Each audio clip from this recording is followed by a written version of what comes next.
प्यारे दोस्तों, बहुत-बहुत स्वागत है आपका अपने चैनल यूजीसी नेट साहित्य दर्पण में। तो जैसा कि आपको पता है कि हम एनटी नेट की तैयारी हिंदी विषय से इस चैनल के माध्यम से कर रहे हैं। हम प्रतिदिन सुबह साढ़े 9 बजे लाइव क्लास करते हैं फ्रेंड्स। वो लाइव क्लास के प्रश्नोत्तरी बहुत इम्पोर्टेंट हैं, महत्वपूर्ण है आपकी आगामी परीक्षा के लिए। ये हमारी एक छोटी-सी मुहिम है, 5 चैलेंज प्रश्न प्रतिदिन। आपको पता है कि हमारे छोटे-छोटे प्रयासों से ही हम आगे बढ़ेंगे और ये जो प्रयास हैं, आपके आगामी परीक्षा के लिए बहुत बेहतर हैं। मैंने पहले ही बता दिया था 2017 के सभी प्रश्न हैं, है ना? मैं टॉपिक मैंने इसलिए डिसाइड कर दिया कि आपका प्रीवियस ईयर प्रश्न भी होता चला जाएगा साथ ही साथ। और लाइव तो हम मॉक टेस्ट कर ही रहे हैं इकाई बार, है ना? चलते हैं प्रश्नोत्तरी की ओर। ये 5 प्रश्न मैंने लिए हैं जिसके जवाब आपको देने हैं कमेंट बॉक्स में। आप से जैसा उत्तर बने, जो उत्तर बने आप आंसर दीजिए। हो सके तो आप एक बार प्रश्न का उत्तर देने से पहले 2017 के प्रश्नों को देख लीजिए।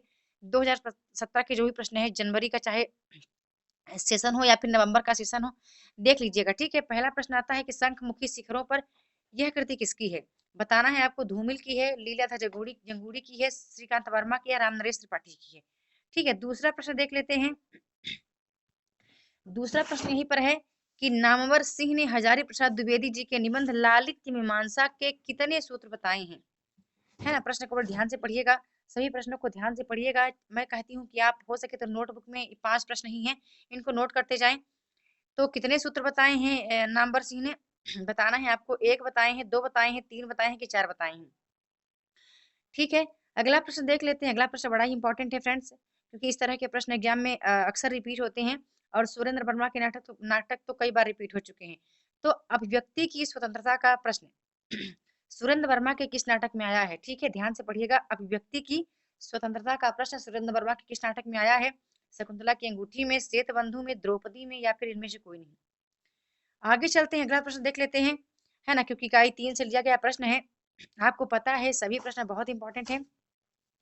मैं संपूर्ण इकाई से ले लेती हूँ। कुछ प्रश्न इकाई 1 के होते हैं, कुछ 2 के होते हैं, कुछ 3 के होते हैं, कुछ 4 के, मतलब ऐसे ही मैं चाहती हूँ कि आपकी दृष्टि जो है वो सभी इकाइयों पर पड़ती रहे। तो ये देखिए हमारे प्रश्न इकाई 3 का ये प्रश्न हमारे सामने है कि तद 200 शब्दार्थों सगुणावन लंकृति पुनः क्वापि। यह उक्ति किस आचार्य की है? आपको बताना है। भामह की है, कुंतक की है, रुद्रट की है या इनमें से कोई नहीं? ठीक है, बड़ा महत्वपूर्ण प्रश्न है। मैंने कहा है कि एक प्रश्न होगा जो कि स्थापना और तर्क से होगा। स्थापना और तर्क के माध्यम से हम अपनी तर्कणा शक्ति को तीव्र करेंगे।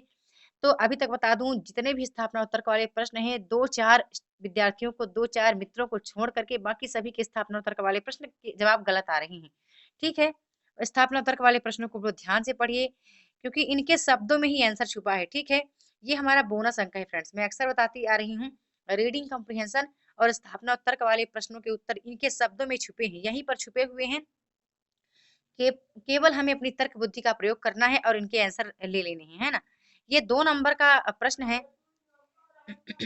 कविता एक अलौकिक और आध्यात्मिक प्रक्रिया है ना? ये स्थापना दिया गया है कि कविता एक अलौकिक और आध्यात्मिक आध्यात्मिक प्रक्रिया है। दूसरा तर्क दिया गया है कि इसलिए जीवन का लौकिक पक्ष उसमें नहीं आता। अब आपको बताना है कि ए आर गलत है, ए आर सही है, या ए आर दोनों गलत हैं या ए आर दोनों सही है। ठीक है, ये चीजें आपको बतानी है। तो ये हमारे 5 प्रश्न हो गए। आपको ये प्रश्न कैसे लगे, लाइक और कमेंट के माध्यम से अपना फीडबैक अवश्य करें। वीडियो के साथ बने रहने के लिए बहुत बहुत धन्यवाद।